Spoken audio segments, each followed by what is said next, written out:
প্রতি বছরের মতো এবছরও শারদীয়া উৎসবের আগে বস্ত্র উপহার কর্মসূচি করল বেঙ্গল প্রেস ক্লাব। বর্তমান কার্জন গেট চত্বরে জিটি রোডের ধারে অনুষ্ঠিত এই কর্মসূচিতে 501 জন মহিলার হাতে ক্লাবের পক্ষ থেকে শাড়ি তুলে দেওয়া হয়।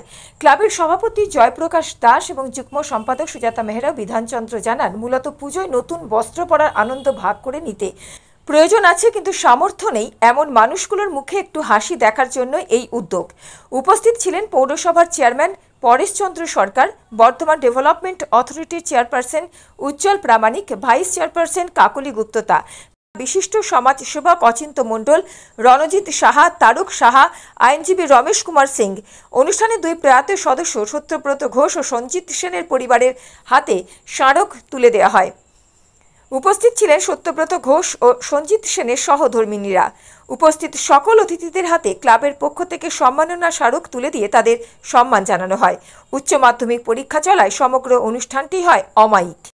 বস্ত্র উপহার কর্মসূচি পালন করছে এবং দুর্গাপুজোর ঠিক আগে যখন শারদ উৎসবে সবাই আনন্দে মেতে ওঠে, ঠিক আমরাও তেমন একটা ভাবনা নিয়ে শুরু করেছিলাম। যারা আমরা সংবাদ মাধ্যমের সাথে যুক্ত রয়েছি, যারা আমরা সংবাদ কর্মী রয়েছি, বর্তমানে এখন বেশ কিছু আমরা বন্ধু মিলে, সহকর্মী মিলে এই উদ্যোগ এবং বেশ কয়েক বছর ধরে আমরা এটা করে আসছি। মূলত আমরা যে কাজের মধ্যে থাকি সারাদিনই সংবাদ সংগ্রহ বা এই যে একটা চাপের মধ্যে থাকি, তার মধ্যেও সময় বের করে আমরা চেষ্টা করি পুজোর ঠিক আগে যে কিছু মানুষের মুখে হাসি ফোটাতে, এবং যে কারণের জন্যই আমরা এই কর্মসূচি নিই, বস্ত্র উপহার কর্মসূচি। এবং এই কর্মসূচিতে আমাদের সঙ্গে আমাদের যারা সহকর্মী রয়েছেন সবাই একত্রিতভাবে আমরা এই কাজ করছি।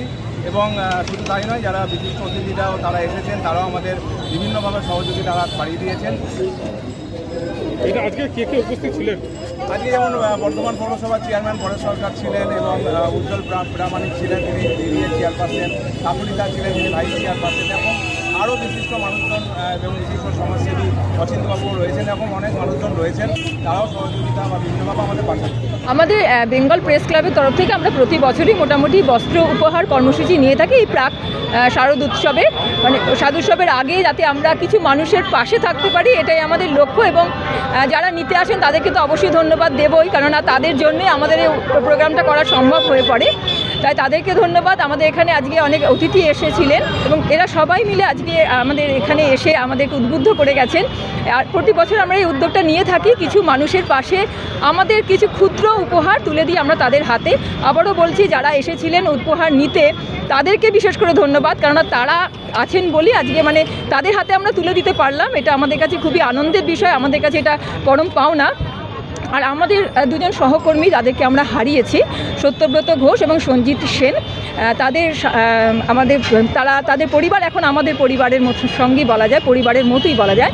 তাদের পরিবারের হাতে আমরা আমাদের যে স্মারক রয়েছে সেই স্মারক আমরা তুলে দিয়েছি।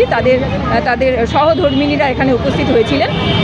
এই ছিল আমাদের ক্ষুদ্র প্রোগ্রাম এবং আপনাদের সকলের সহযোগিতা, আপনারা যারা রয়েছেন ক্যামেরার ওপরে তারা আমাদের সহকর্মী, আপনাদের সহযোগিতার এই প্রোগ্রাম আমরা আজকে করলাম। আমার কুপন হয়েছিল 500 মতো, কিন্তু 501টা, কিন্তু অনেক মানুষ এসেছিলেন, তাদের জন্য আমরা ভাবছি তাদেরকেও কিছু মানুষকে আমরা দিতে পেরেছি। কিন্তু কিছু মানুষ আসলে এসেছিলেন তারা উপহার নিতে, কিন্তু আমাদের আসলে কুপনটা ছিল 501টার মতো। আমরা আগামী দিনে চাইছি আরও বড় করে। কি তুলে দিলেন? আমাদের শাড়ি ছিল, শাড়ি যেহেতু যদি আমরা পোশাক দিতে চাই পুরুষদের জন্য, পুরুষরা দাবি করছে আসলে যে তাদের জন্য কোনো নেয়। আমি বললাম যে হোম ফ্রন্ট যদি খুশি থাকে তাহলে পুরুষরা খুবই খুশি থাকে, আমরা জানি হয়তো, সেই জন্য তারা বলে হ্যাঁ এটা খুব ভালো। তাই যাই হোক, আমরা শাড়ি উপহার দিলাম। আর এটাই আমাদের প্রোগ্রাম। দেখুন, আমরা সাংবাদিকতা যারা করি তারা সবসময় কিন্তু মানুষের পাশে থাকার লক্ষ্য নিয়েই করি, কেননা আমাদের লক্ষ্যটাই থাকে যে সমাজের যেসব সমস্যা, সমাজের যেসব প্রবলেম রয়েছে, সাংবাদিকতা মানে কিন্তু তার একটা পার্ট যে সেগুলোকে সামনে নিয়ে আসা। তো সমাজের মানুষের সঙ্গে থাকি এবং এটা আমরা ব্রত নিয়েই থাকি যে সমাজের পাশে থেকেই আমরা সাংবাদিকতা করব। বিভিন্ন সমস্যা বলুন বা সরকারি যেসব প্রকল্প রয়েছে সেগুলো মানুষকে জানানো, এটা এক প্রকার কিন্তু সহযোগিতায়। তো এরকম তো উদ্যোগ আমরা নিয়েই থাকি। তবে আজকের এই প্রোগ্রামটা একটা অন্যরকম অনুভূতি, কেননা যারা আমাদের কাছ থেকে উপহার গ্রহণ করেন তাদের মুখে একটুখানি হাসি দেখতে পাওয়াটা আমাদের কাছে খুবই ভালো আনন্দ।